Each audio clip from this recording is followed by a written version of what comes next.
Nintendo is known for their consoles and their IPs, but have you ever wondered, have you just sat there and randomly thought, what happens to consoles when they stop getting made? What about those special edition consoles? Nintendo products are already known for carrying a lot of value past their days. So today, well, today's a good one. Welcome to the page. Welcome to Chaos Gaming, everybody. Do me a favor and turn on those notifications. Drop a like. Share this with a fellow gaming friend.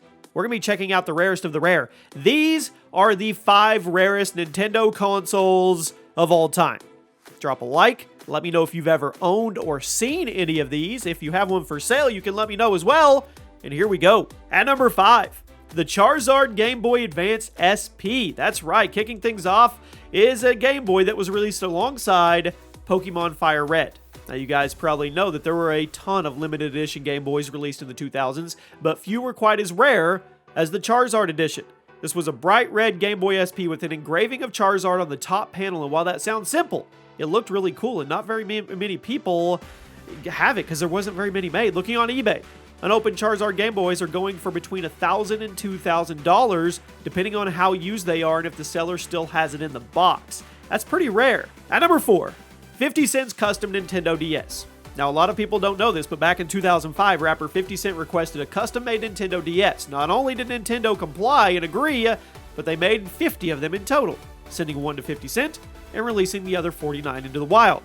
Now, the system was camouflaged, and on the front panel, it had G-Unit written in cursive.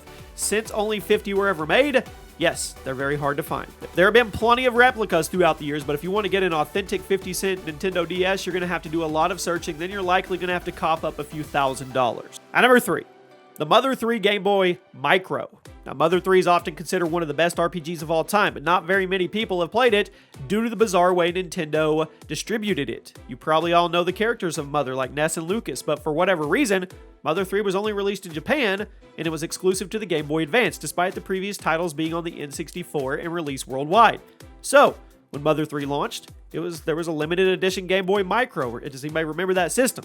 That has since become a major collector's item. It's crimson red and has the Mother 3 logo in the upper right corner above the A and B buttons. Now, it also came in a nice collector's box, and if you want to get this thing in 2020, you're going to have to pay upwards of $800, assuming you can find anybody selling it. Through all my research, I can only find a handful of people selling them, one of which was $600 for a kind of worn down one. But then there was also one going for $2,000 that was in perfect condition and had the box. So when people buy these limited edition consoles, I mean, how hard do you think it is for them not to take them out of the box for 15 years? At number 2, the Gold Nintendo DS. Now, there have been a few Gold DS variants over the years, so let me be clear here. I'm talking about the Gold version of the OG Nintendo DS, the big fat one that came out in 2004. The original version of the DS was replaced in 2006 by the DS Lite, making the original version of the console super rare. And you guys know, Nintendo loves their limited edition consoles. So shortly after the launch of the DS, they made a limited run of gold versions that are only available at a select Toys R Us location in Japan. So as you can imagine, it became rare. Throughout the years, people have seen them pop up at garage sales and Goodwills, but while I make this video, I couldn't find a single person actually selling theirs. Now, it's unclear just how many were made, but it's safe to assume Nintendo made them very sparingly. And at number 1, the Hyundai Comboy 64. There's a few different versions of the 64. There's the original ones, then there was the special color ones like the green and orange ones, but none were as rare as the Korean version dubbed the Hyundai Comboy 64. The history behind the console is bizarre. According to records, Nintendo was all set to launch the N64 in Korea, and their plans were stopped by an import ban between Japan and South Korea. Rather than to scrap their plans, they worked out a deal with Hyundai, yes, the car company, to distribute the console.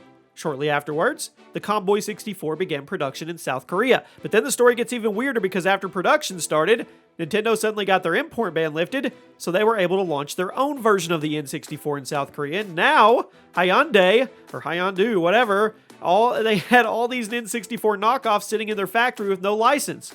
So because production was cut short, only a few consoles were ever produced and manufactured, which makes them incredibly rare. So I did research. I found a refurbished controller from the console going for $15,000. Just the controller. I couldn't find a console. It's by far the rarest Nintendo console of all time. You'd be lucky if you ever get to see one in person or even one for sale. And there you have it. Those are the rarest Nintendo consoles. Have you ever owned one? Have you ever seen one? You guys let me know, and I'll see you soon.